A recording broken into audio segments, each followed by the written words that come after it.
Os vícios sempre foram uma das maiores prisões da alma. Desde a antiguidade, os filósofos percebiam essa fraqueza humana. Rendemo-nos aos desejos, às paixões e aos hábitos prejudiciais. A filosofia nos ensina que não basta evitar o vício, é preciso compreender sua origem e natureza interior. Superá-los é um ato de liberdade, não apenas de força, mas que uma filosofia de contemplação trata-se de ação prática. A felicidade depende de como reagimos às coisas. Assim, superar os vícios é um exercício contínuo de domínio próprio. O que são os vícios para os antigos sábios? Para os filósofos antigos, vícios não são apenas comportamentos ruins, mas estados internos que nos afastam da nossa razão natural. Eles nos escravizam a desejos efêmeros e prejudiciais. Epicteto dizia: não são as coisas que perturbam os homens, mas sim a opinião que eles têm sobre essas mesmas coisas. Assim também com os vícios, não somos vítimas, mas responsáveis. O vício nasce quando valorizamos demais o prazer ou conforto e negligenciamos a virtude, que é o único bem verdadeiro. O erro está em acreditar que o prazer trará a felicidade duradoura. O autoconhecimento como primeiro passo. O primeiro passo é sempre a prática constante do autoconhecimento. Marco Aurélio aconselhava: volta-te para ti mesmo. Em teu interior reside a fonte do bem mais puro. Antes de combater um vício, é preciso identificá-lo claramente, reconhecer sua presença e entender como ele nos influencia. O sábio não nega suas fraquezas, mas as encara com serenidade.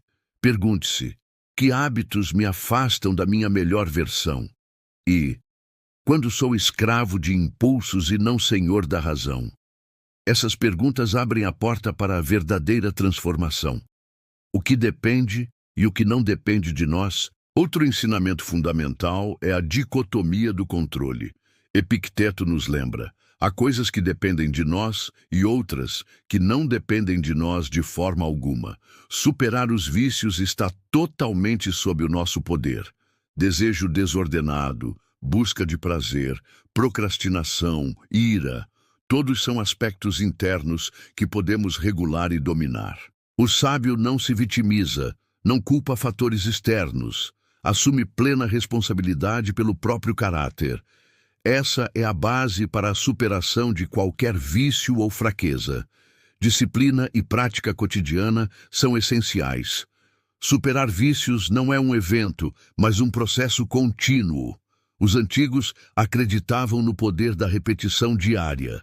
Vigilância constante sobre pensamentos e ações é necessária. Sêneca dizia: enquanto vivemos, devemos aprender a viver. A luta contra os vícios exige disposição permanente de aprender.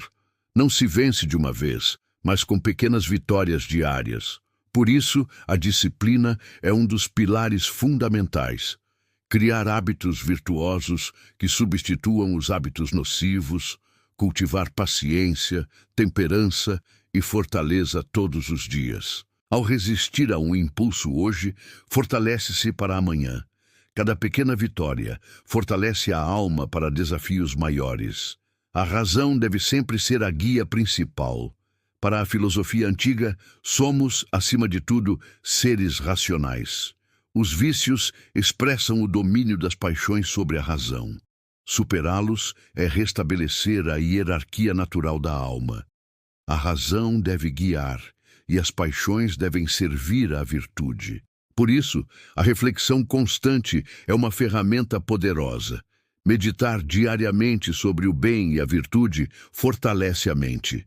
Marco Aurélio escrevia: não deixe que o hábito te arraste, não te permitas ser levado como um tolo pela inércia. A reflexão é o antídoto contra o automatismo dos vícios. Aceitar a dor e o desconforto como naturais. Os vícios se enraizam na busca incessante de prazer e na fuga sistemática do desconforto e da dor. Mas a filosofia nos ensina a inverter essa lógica viciada. O desconforto não é um mal, mas uma oportunidade valiosa. A dor, quando inevitável, deve ser acolhida com serenidade. Superar um vício sempre trará algum nível de desconforto, seja abstinência, ansiedade ou frustração temporária. Mas o sábio sabe que essa dor é breve e passageira, enquanto a liberdade conquistada será duradoura e sólida. Epicteto dizia: se queres ser bom, suporta ser ridicularizado, desprezado e maltratado, se necessário for. Assim também na luta contra os vícios, suportar o desconforto é parte essencial. A liberdade como a maior recompensa, o objetivo de superar os vícios é conquistar a liberdade, não apenas uma vida saudável, mas uma vida livre e plena. O homem escravo dos vícios não é realmente um homem livre. Mesmo vivendo em uma sociedade livre, ele é prisioneiro, refém dos próprios impulsos e desejos que o governam, incapaz de decidir com plena autonomia e consciência.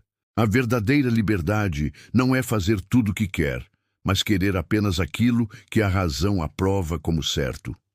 Como dizia Sêneca, é livre aquele que vive segundo a razão.